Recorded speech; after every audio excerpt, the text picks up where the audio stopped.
Sana ay masaya at mapayapa ang inyong pagdiriwang kasama ang inyong mga kaanak at kaibigan. Sa pagkain, yung sakto lang po.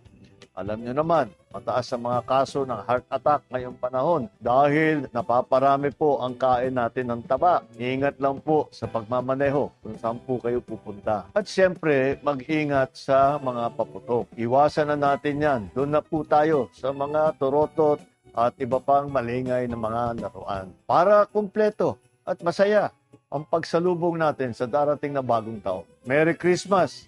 Happy New Year po! Assalamualaikum warahmatullahi wabarakatuh.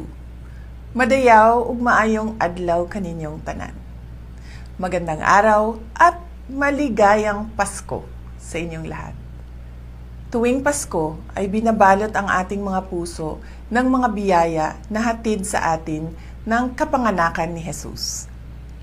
Ngunit paano ba natin mas mapapasaya ang ating selebrasyon sa harap ng samot-saring mga hamon sa ating buhay?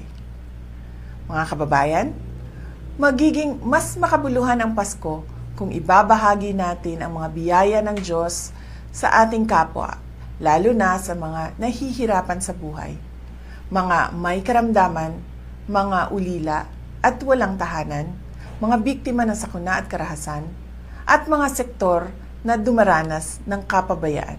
Sa kagandahan ng ating loob, nagmumula ang pag-asa at katatagan ng loob at pananampalataya. At ito ang gagabay at magpapalakas sa atin bilang mga individual, bilang mga pamilya, at bilang isang bansa. Hangad ko ang inyong kaligayahan kasama ang inyong mga kapamilya at mahal sa buhay. Lagi din nating ipagdasal ang biyaya ng kapayapaan at katatagan ng ating minamahal na bansa. Tandaan po natin na ang pusong nagpapasalamat ay mapagbigay, mapagmahal, mapagpatawad. Mula sa kaibuturan ng aking puso, malipayong Pasko kaninyong tanan.